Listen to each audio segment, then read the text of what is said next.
This is the KIL Skills Spook 1. Come on, son, dig it.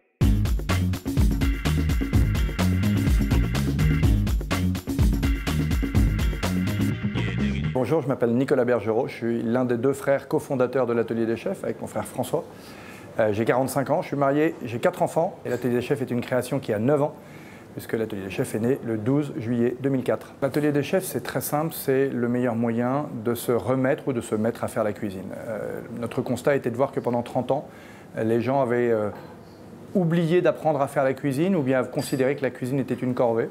Et on a essayé de leur prouver, avec des formules simples et accessibles, que faire la cuisine pouvait être un plaisir pour elles et aussi pour offrir aux autres. Et quand je dis pour elles, c'est bien pour ces personnes, mais autant les femmes que les hommes. Les hommes se sont mis à la cuisine depuis quelques années et c'est très bien parce que ça crée une petite émulation, une petite compète entre les hommes et les femmes. Et comme ça, tout le monde cuisine. Alors, on fait des cours pour le grand public, des cours pour les entreprises qui veulent animer leurs équipes. Et puis, on a un espace aussi retail qui permet de vendre les produits qu'on a pu utiliser dans le cours pour pouvoir refaire les recettes à la maison. Et enfin, on a un site web, atelierdeschefs.fr, sur lequel il y a 13 000 recettes qui permettent d'accéder à notre contenu culinaire, celui qui a été créé par les chefs de l'Atelier des Chefs. Et puis, depuis quelques mois, on fait également des cours de cuisine en direct, en ligne. Donc, des cours de cuisine qui s'adressent à 1000, 2000, 3000, peut-être un jour 10 000 personnes pour que tout le monde cuisine en même temps avec un chef et qu'à la fin du cours, 45 minutes, le dîner soit prêt pour tout le monde. Aujourd'hui, l'Atelier des Chefs, c'est un réseau de 19 ateliers. Nous avons 7 ateliers à Paris, 9 en province, 2 à Londres et 1 à Dubaï. En 2012, nous avons reçu un peu plus de 220 000 personnes qui sont venues prendre des cours de cuisine chez nous. Et c'est merveilleux de voir l'hétérogénéité de ce public, des hommes, des femmes, des jeunes, des moins jeunes, des Français, des étrangers, des débutants, des confirmés. On a vraiment tout type de personnes qui viennent apprendre à faire la cuisine chez nous. Pour accueillir ces 220 000 personnes, on a une équipe aujourd'hui d'à peu près 140 collaborateurs répartis entre la France, l'Angleterre et Dubaï. Une trentaine qui travaillent au sein de la structure, au sein du siège.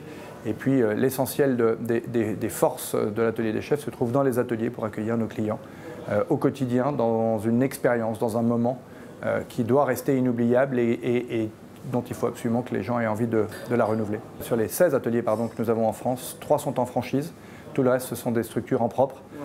Nous avons privilégié le développement en propre parce que le concept est très important, le respect de la marque est très important et il nous semble important de garder le total contrôle sur toutes nos activités, bien que nos activités de franchise à Nantes, à Aix-en-Provence et à Strasbourg se déroulent de la meilleure façon qui soit. Mais c'est vrai qu'à ce stade, nous avons privilégié le développement en propre. Alors je vous ai dit, aujourd'hui, l'Atelier des Chefs, c'est 3 pays, 2 continents, si on compte l'Europe et le début de l'Asie avec Dubaï. Notre ambition à long terme, à moyen long terme, à 5, 6, 7 ans, c'est en toute humilité d'être le numéro 1 mondial de la cuisine à la maison, la marque de référence de tous ceux qui veulent cuisiner, capable d'offrir des produits et des services autour de la cuisine, online et offline. Alors les produits, ça sera une gamme Atelier des Chefs, des couteaux Atelier des Chefs, des épices Atelier des Chefs que les gens pourront trouver dans le monde entier. Alors un produit Atelier des Chefs, ce n'est pas simplement une épice, c'est une épice et une page web qui lui est dédiée pour avoir plein de recettes pour utiliser cette épice. Même chose pour tous les ustensiles.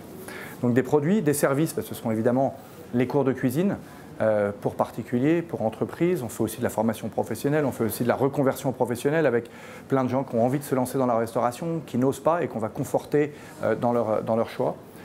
Et puis la partie online, ce sera le cours de cuisine live en ligne. Imaginez un cours de cuisine suivi par 10 000, 20 000, 30 000, 50 000 personnes dans le monde qui au même moment feront la même recette. La cuisine s'internationalise et donc faire un wok d'un côté ou faire des œufs brouillés peut séduire le plus grand nombre et on peut s'imaginer qu'à un moment donné, on fera la cuisine tous ensemble au même moment autour d'une recette commune. Atelier des Chefs TV bientôt alors. Il y a longtemps qu'on y pense. Mais en fait, aujourd'hui, le fait d'avoir, je crois qu'on a 1 millier de vidéos de recettes de cuisine. Et de l'autre côté, le cours live en ligne, payant. Alors les 1000 vidéos, elles sont gratuites et le cours live en ligne est payant sous forme d'abonnement.